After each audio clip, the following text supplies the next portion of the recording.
আসসালামু আলাইকুম এভরিওয়ান, চলে আসলাম আরও একটা রেসিপি নিয়ে, পাটিসাপটা পিঠা। এই রেসিপিটা দেখার পর কিন্তু পিঠা বানানো একদমই সহজ লাগবে। যে কোনো দিনও বানায়নি সেও কিন্তু বানিয়ে নিতে পারবে।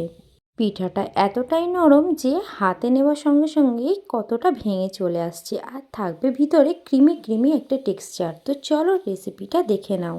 এখানে গ্যাসের মধ্যে প্রথমেই একটা পাত্র বসিয়ে দিয়ে 2 বাটি পরিমাণ জল দিয়ে দিয়েছি। জলটা হালকা গরম হলেই তার মধ্যে দিয়ে দিলাম 1 বাটি পরিমাণ ঝোলা গুড়। এটা খেজুরের গুড় ছিল। হালকা একটু উষ্ণ গরম করে নেব। এটা ব্যাটারটা রেডি করার জন্যে প্রয়োজন হবে। জলটা কিন্তু আমরা ফোটাইনি, উষ্ণ গরম নিয়েছি। এদিকে একটা বড় বোলের মধ্যে 2 কাপ পরিমাণ নিয়েছি চালের আটা, আর হাফ কাপেরও কম নিয়েছি ময়দা। সামান্য একটু লবণ মিশিয়ে নিয়েছি। সবসময় মনে রাখতে হবে চালের আটার পরিমাণ যতটা নেবে তার অর্ধেকেরও কম নেবে ময়দা। তারপর ওই পানি যেটা আমরা রেডি করে রেখেছিলাম সেটাই অল্প অল্প করে ঢালবো, আর ব্যাটারটাকে রেডি করে নেব।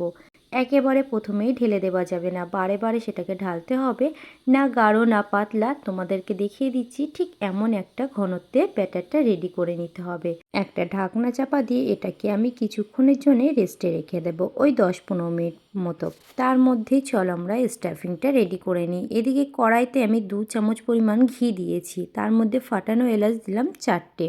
দিয়ে দিলাম হাফ কাপ পরিমাণ চালের আটা। খুব ভালোভাবে নাড়াচাড়া করে 2-3 মিনিট লো ফ্লেমে ভালোভাবে ভেজে নিতে হবে।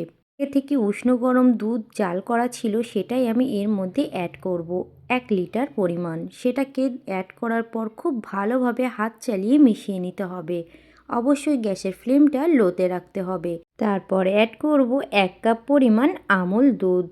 পাউডার দুধটা দিলে এর স্বাদ কিন্তু অনেক বেড়ে যায়। আর দিয়ে দিলাম পরিমাণ মতো লবণ। সবগুলোকে ভালোভাবে মিশিয়ে নিয়ে এর মধ্যে অ্যাড করলাম 1 বাটি পরিমাণ খেজুরের গুড়। গ্যাসের ফ্লেমটা কিন্তু তখন লোতে রাখতে হবে। তারপর হাত চালিয়ে সেটাকে ভালোভাবে নাড়াচাড়া করলেই দেখতে পাবে আস্তে আস্তে ঘন হয়ে আসছে।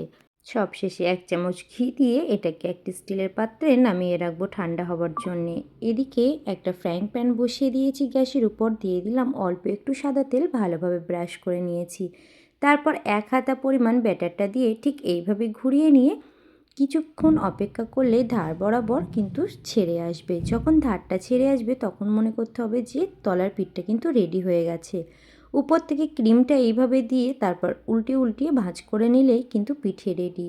খুবই সহজ, একবার দেখলে কিন্তু তোমরা সেটা বুঝতে পারবে। যদি তোমরা ননস্টিকের প্যানে করো তাহলে কিন্তু পিঠেটা ওঠানো খুবই ইজি, আর যদি লোহার তাওয়াতে করো তাহলে কিন্তু তলায় লেগে যাবার ভয় থাকে। তার জন্যে বারে বারে কিন্তু করার আগে একটু সাদা তেল লাগিয়ে নিতে হবে। একে একে আমি সবগুলো এইভাবে করে নিলাম। এই পিঠে বানানো কিন্তু খুবই সহজ। ছোট ছোট কিছু টিপস যদি তোমরা ফলো করো তাহলে কিন্তু একদম পারফেক্টভাবে পিঠাগুলো রেডি হয়ে যাবে। রেসিপিটি যদি ভালো লেগে থাকে তাহলে অবশ্যই লাইক কমেন্ট শেয়ার করে দিও। আর আমার চ্যানেলে যদি নতুন বন্ধু হয়ে থাকো তাহলে চ্যানেলটাকে সাবস্ক্রাইব করে পাশে থেকো। আর ফেসবুক পেজ থেকে দেখলে অবশ্যই ফলো দিয়ে পাশে থেকো। তোমরা কোথা থেকে আমার ভিডিওটা দেখছো অবশ্যই জানিও, তাহলে তোমাদেরকে থ্যাঙ্কস বলতে পারবো। দেখা হচ্ছে অন্য কোনো ভিডিওতে। আল্লাহ হাফেজ।